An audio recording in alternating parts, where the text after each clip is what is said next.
Second part of the occurrence report है कि जो अकरेंस रिपोर्ट प्रिपेयर किया पुलिस ऑफिसर ने सेक्शन 157 में, वो अकरेंस रिपोर्ट का क्या फॉर्मेट होगा, किस तरह से वो पास होगा, क्या पुलिस ऑफिसर जो है, जो हम officer in charge of police station जो है, वो डायरेक्टली इसको सबमिट करेगा मैजिस्ट्रेट को या क्या प्रोसीजर है। उसके लिए आपका सेक्शन 158 आता है that every report sent to the magistrate under section 157 shall, if the state government so direct, be submitted through the superior officer of police as the state government by journal or special order appoint in that behalf. So किस police officer के through ये occurrence report जाएगी? This occurrence report will not directly move to the officer in charge of police station to the magistrate. ये जो occurrence report जो तैयार की है, ये आपका officer in charge of police station से थ्रू प्रॉपर चैनल जाएगी। थ्रू प्रॉपर चैनल मीन्स उसका सीनियर पुलिस ऑफिसर, जो हर स्टेट गवर्नमेंट जो है अपने डायरेक्ट कर सकती है, किसी में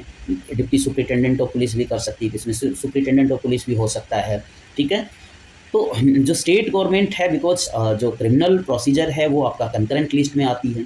ठीक है। तो हर स्टेट गवर्नमेंट है वो अपना एक ऑर्डर निकाले रहती है कि अकरेंस रिपोर्ट का प्रॉपर चैनल क्या होगा। उस प्रॉपर चैनल के थ्रू, प्रॉपर चैनल का मतलब हुआ जैसे हम कोई भी एप्लीकेशन लिखते हैं यूनिवर्सिटी को, तो it always go through our PIC, professor in charge of the centre, because professor in charge है, उसके पास रिकॉर्ड है। जैसे मैंने कोई एप्लीकेशन लिखी रिगार्डिंग समथिंग, तो PIC के पास रिकॉर्ड है कि जो मैं बोल रहा हूँ हाँ सही बोल रहा हूँ, तो इसलिए प्रॉपर चैनल का यूज होता है। यहाँ पे भी वही एक तरीका है कि जो सीनियर पुलिस ऑफिसर होते हैं, और सीनियर पुलिस ऑफिसर का सेम पावर होती है जो हमने सेक्शन 36 कभी मत भूलिए, सेक्शन 36 ऑफ द CRPC, ठीक है। सो अकरेंस रिपोर्ट प्रिपेयर करना है, जैसे ही इंफॉर्मेशन FIR की हो या अदरवाइज इंफॉर्मेशन हो, तो फिर पुलिस ऑफिसर की क्या ड्यूटी है कि पुलिस ऑफिसर जो है will prepare a report and he has to send that report to the magistrate which is empowered to take the cognizance। और ये जो रिपोर्ट होगी that will be through the proper channel any superior police officer. वो superior police officer क्या होगा, वो हर state में कोई भी उनके द्वारा स्टेट गवर्नमेंट का जो ऑर्डर होगा जिसमें वो डेजिग्नेट है ऑफिसर, उस ऑफिसर के अकॉर्डिंग जो है ये आपका प्रोसीड होगा, ठीक है। Then clause 2, such superior officer may give such instruction to the officer in charge of police station as he thinks fit, and shall after recording such instruction on such report transmit the same without the delay। अब यहाँ पे ऐसा नहीं है कि जो senior police officer है section 154 subsection 1 में,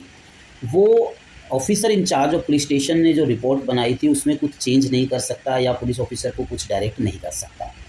सीनियर पुलिस ऑफिसर है वो आप सेक्शन 36 में CRPC में है कि उसकी सेम पावर है as the officer in charge of police station throughout the jurisdiction। So such senior officer may give such instruction to the officer in charge of police station as he think fit। Offence हुआ है, आपको proceed करना है या किस तरह से किया है, बहुत सारी आपने मूवी वगैरह देखी होंगी, आजकल जो सीरीज बनती हैं जिस पे काफ़ी लीगल पॉइंट होता है, तो उसमें देखते होंगे कि वो अपने सीनियर ऑफिसर को हमेशा जो है वो रिव्यू करते रहते हैं, sir we are proceeding to this, या सीनियर ऑफिसर उनको बताते रहते हैं कि आप जाइए अब आप ये करिए, ठीक है। सो सीनियर ऑफिसर डायरेक्ट करेगा कि आपको क्या करना है, and shall after recording such instruction on such report, या कुछ जो ये जो इंस्ट्रक्शन है वो उस रिपोर्ट में भी जो है रिकॉर्ड कर देंगे, उसके बाद में transmit the same without the delay to the magistrate, और फिर उसके बाद में बिना किसी देरी के that senior police officer transmit this occurrence report to the magistrate, ठीक है। So this is the proceeding. Now